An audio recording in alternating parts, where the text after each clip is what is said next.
in India, Pakistan, China, unseasonal flooding. And this has resulted in a number of these countries essentially hoarding, I would say, or utilizing their local produce for their own population and not exporting as much as they used to. It is very likely that this will continue. This trend will continue into the near future, and as a direct result, countries like Trinidad and Tobago that are net importers of produce will suffer in the long run as a direct result of not being able to grow sufficient amount of the foods that we actually eat.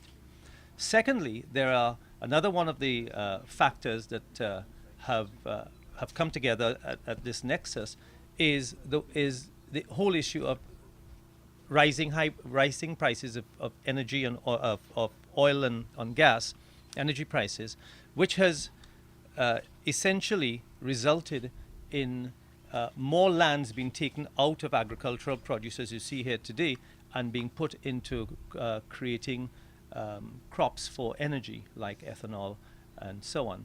So you have those two factors. You also have a burgeoning middle class in many of the large countries like China and India that are also consuming more food of the types that we require and less of what they would eat they would have eaten previously as they move up the food chain and can afford to purchase more. So you have a confluence of these three essential factors that is creating this huge crisis of food in the world. So we have a serious problem that we must address in Trinidad and Tobago. Joe mentioned that our food import bill in Trinidad and Tobago over the last 3 years has been consistently around the $4 billion mark. $4 billion, much of which we can actually grow right here in Trinidad and Tobago. In fact, just to give you an indication of the size of the import bill in the CARICOM region, in meeting with ministers of agriculture very recently, about 2 weeks ago, in fact, at the FAO conference, we are currently in the CARICOM region importing about $4 billion worth of food from outside of the CARICOM region.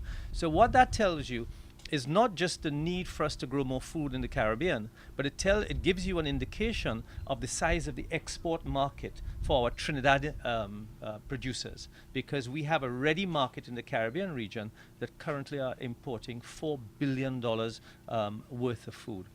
And so therefore that allows us to understand the magnitude of the challenge, but of course more so the magnitude of the opportunities available to our agro-processors and our growers of food in Trinidad and Tobago. As a direct response of this impending calamity as far as food is concerned in the world, the FAO sub-regional office that's based in the Caribbean held a regional consultation about 3 weeks ago to address this issue of high food prices in the Caribbean, because it is not just of concern, of course, just to us here in Trinidad and Tobago, but also of concern to all of our CARICOM neighbors. I want to tell you that I am now in the process of advancing the agenda of agriculture in the CARICOM region. I've spoken with my CARICOM fellow agriculture ministers with a view to not just holding talk shops on a regular basis, which appears to me and to some of my colleagues as being par for the course. We meet on a 6-monthly basis at COTED meetings and at CARICOM forums, and we discuss, or it has been in the past, that we discuss the whole issues and the problems, and we know what the burdens are, we know what the challenges are, we know what the hurdles are, we know what the JAGDEW initiatives had recommended, but yet still, every time we meet, every 3 months or 6 months, we address almost the same issues and we talk about the same problems again. And I've now agreed with many of my CARICOM agriculture ministers that we will look at a different way of handling these issues of highlighting the significant problems and moving them forward, even if it were that we would discuss 3 or 4 priority areas that affects us all, and in a harness combined way deal with them collectively as a Caribbean region. Countries such as ours, of course, as Trinidad and Tobago and the rest of the CARICOM, therefore becomes extremely vulnerable if we are not in a position to grow enough food to feed ourselves. Because there may come a point in time when we will actually have money in our pockets, and our governments may have money, but we may not be able to purchase the food because it may not be available for us to purchase.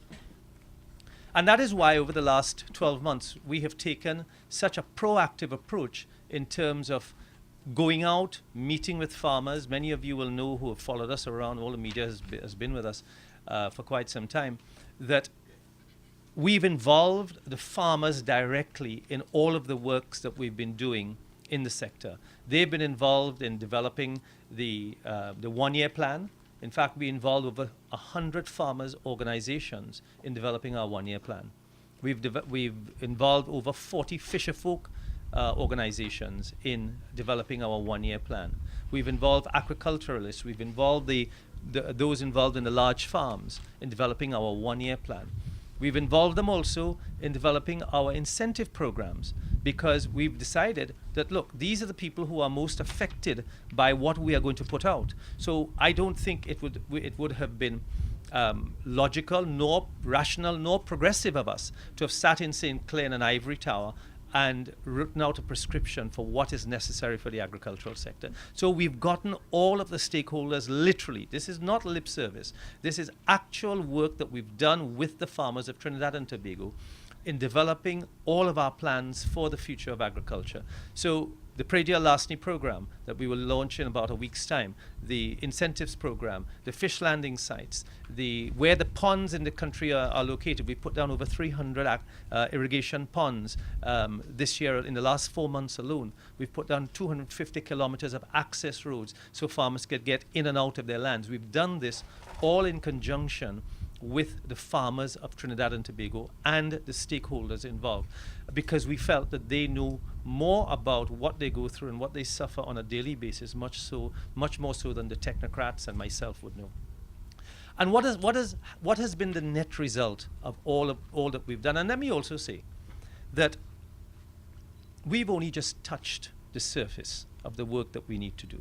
It may seem like a lot because everything is relative in life, and the fact that the sector has been in such significant neglect over so many years, whatever work we have done seems like a lot. But the fact is, we've only just touched the surface of what we need to do.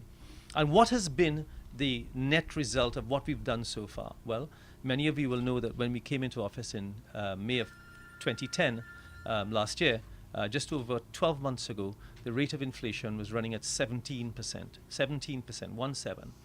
And all of us know that inflation is driven primarily and essentially by the price of food, both imported food and the price of locally grown food. I'm happy to announce that the central bank governor mentioned only very recently, about 2 weeks ago, that inflation has now dropped to 3.9%. And that is as a direct result of the decrease in the rate of inflation of food primarily. So we have a situation where, thankfully, what we are doing seems to be working, but we still have a long way to go.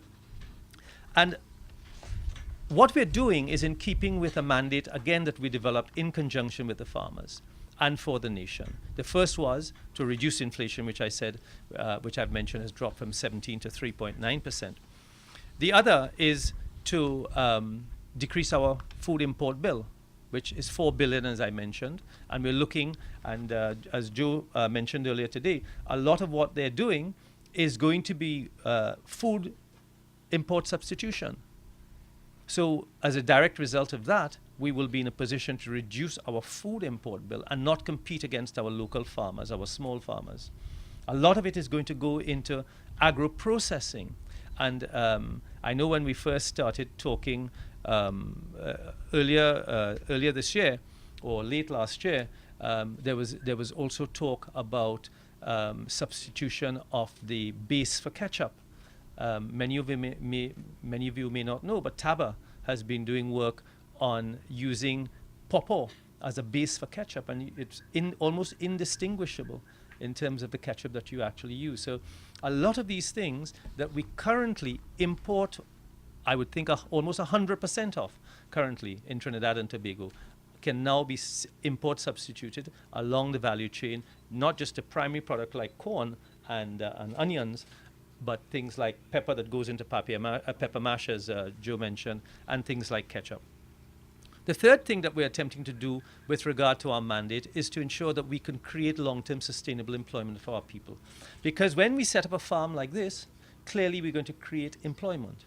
But more than just creating short-term employment, we are going to give people skills that will allow them, if they wish to go out and do their own little garden, if they wish to go out and apply for their own little farm, their little 2 acres, 5 acres, whatever it is, we will be in a position to create a skill amongst our people that will allow them to sustain themselves. And that's all part and parcel of the mandate from our policy document, which was our manifesto, that that agriculture would be part of the sustainable development, one of the pillars of sustainable development in Trinidad and Tobago.